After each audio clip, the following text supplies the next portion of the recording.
Hey friends, I'm Nico. I'm an academic advisor and Navy veteran, and I have 5 tips that I believe can help guide my veteran students on their educational journey to not only thrive in higher education after the military, but dominate this next chapter of your life. Stay tuned. So tip number 1, I say, is confidence. Stay confident. The military students that I talk to, something happens from the moment they leave the military to the beginning of their second semester. The confidence just leaves their body. Now, in these conversations, I hear them doubting themselves, doubting the work, doubting the school, doubting everything they possibly can, with phrases like, I'm not sure I can, I don't understand why, this class is too insert adjective. And all these doubting statements build to a lack of confidence. And confidence is key to be successful in school. So whenever I start hearing those phrases, I ask them one question: who are you? And usually it's either met with silence or they start naming off their hobbies. And I'm like, nope, I'm not asking what you like to do. I'm asking, who are you? Are you not the single parent who, after standing 2 back-to-back watches on your duty day, still have to go home, still have to hang with the kids, still have to do your responsibilities as an adult? Are you not the EOD specialist who disarmed IEDs in the desert? Are you not the cook who, along with making jokes and keeping the kitchen happy, have to feed 400 angry sailors, 200 Marines on deployment, day in and day out for 8 months? Are you not the chaplain who, after hours of listening to everyone else's issues going on at home, to have to go home and deal with yours? You have done the hardest job in the world, working for the hardest boss in the world. You can handle the work. Just stay confident and remember who you are. You don't quit, you improvise. Tip number 2, be humble. Now, on the other side of that coin of confidence, or the lack thereof, is overconfidence. As a military student, sometimes that overconfidence can get the better of you. You've done great things. You've traveled the world. You've done this. You've done that. But that doesn't necessarily translate to being a good student. Because once you enter school, you are now on the same playing field as everybody else coming from every corner of the world to study maybe the same exact subject you are. You may have dominated your military career and done courageous things, but if you can't cite your sources, if you can't turn things in on time, your military record holds no weight there. So be humble, learn from your classmates, appreciate your instructors. That doesn't mean agree with them on everything that happens. This is college. It is a great training ground for healthy debate and discussion, but you must be humble while doing it. Now, I also deal with military students that are overconfident with their abilities. They believe just because they served in the military that they can handle anything, do anything, and no one can challenge them, especially if it's a creative endeavor or creative school they're going to. They believe they can be the best filmmaker, the best musician. Their confidence is through the roof, which in turn is good. But confidence without being humble is just bragging. If you are not humble, you will be humbled. And I have watched it happen over the years, time and time again. They underestimate their classmates, believe they know more than their instructors. You are not better than any other student because you served in the military. Use your background to enhance your school experience. You may fool your classmates with your overconfidence, but your academic advisor, they see all. They see the work, they hear from the instructors, they hear from you when you cry on the phone because things just aren't going the way you thought they were. You thought you had a handle on it. You weren't utilizing your resources.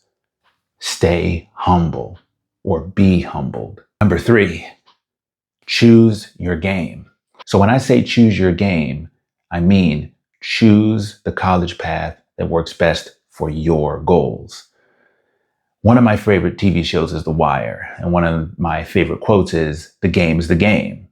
the streets are the streets, school is school. Every school, no matter if it's for profit, private, trade, community, state school, any university, their goal is to make money. That is their game. To serve the student is a slogan. It makes you feel good when you see that written on the wall. But don't be fooled. Their job is to make money. Your job is to get an education.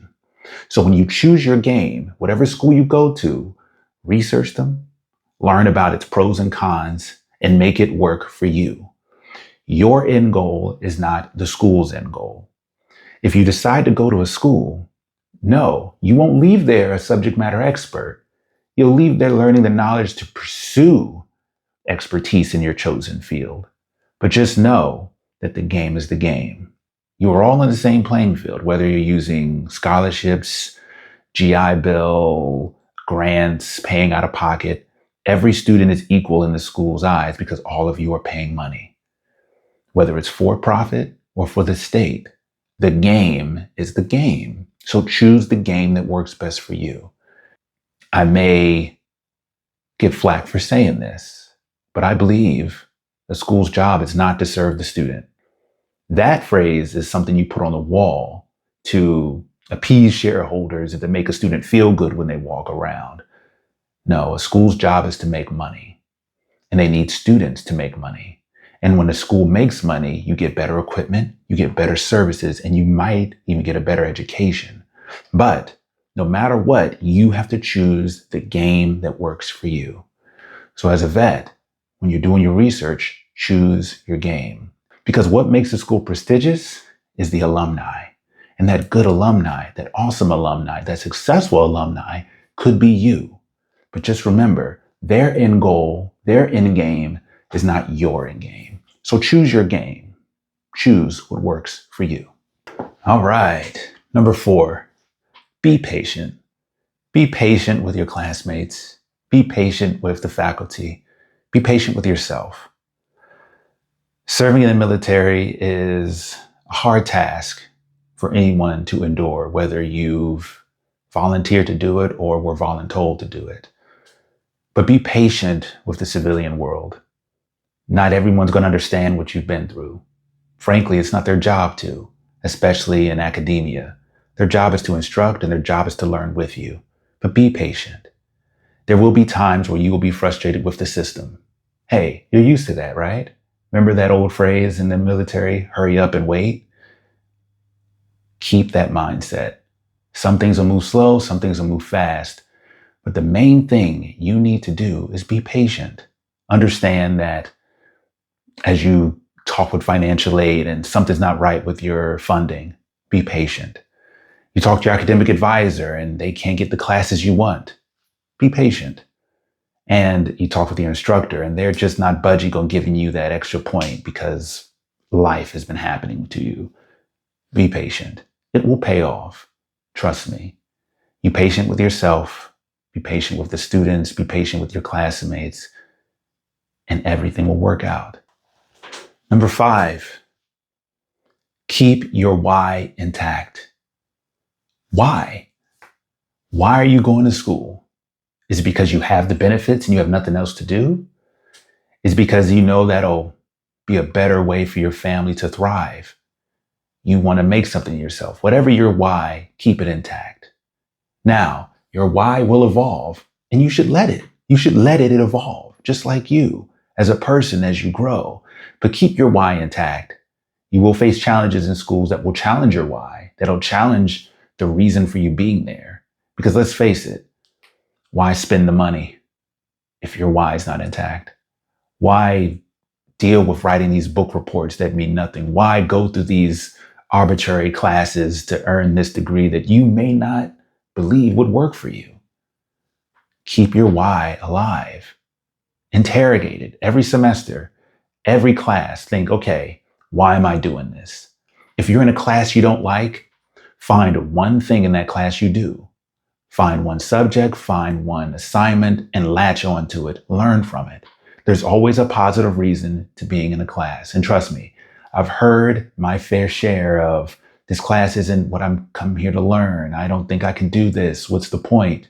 There's always a point, but you have to find it. Students are going to school. They often lose their why, especially my veteran students. They just sort of go through the motions. I challenge you at the end of every semester, at the end of every class, sit down and think, why am I doing this? If your why is intact, then you will go through classes with a pep in your step and a youthful vigor because you understand why you're doing it. Either it's to support your family, or is it to learn a new trade or a career, or you're just bored, but you're looking to challenge yourself. Don't be afraid if your goals in life change. If you're going to school to be a nurse, but then you decide you want to be an engineer, or want to go to school to be a pharmacy tech, but you know what? Now I want to be a writer. That's okay. Let the why evolve, but have one so you don't feel like you're wasting your time. Because that's the one thing you don't have as a veteran going to school is time. Those GI benefits will run out. Those benefits and that BAH will be gone. So you don't have the luxury of choosing and switching willy-nilly anytime you want. You have to be strategic. You have to be smart. Now, if you decide to pay out of pocket, that is also a good thing too. But just know, every time you interrogate why you're going to school will set you up, in my opinion, for success in the future.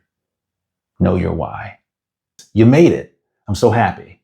So here's the deal. You just left the military and now you're thinking, okay, I think I'm gonna go to school now. But wait, how the heck do I start? Where do I go? What's the point?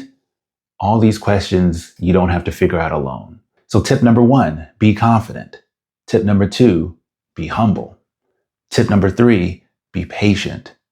Tip number 4, know your game. And tip number 5, keep your why intact. To learn more about these tips and others that I have, like, share, and follow. Have a good day.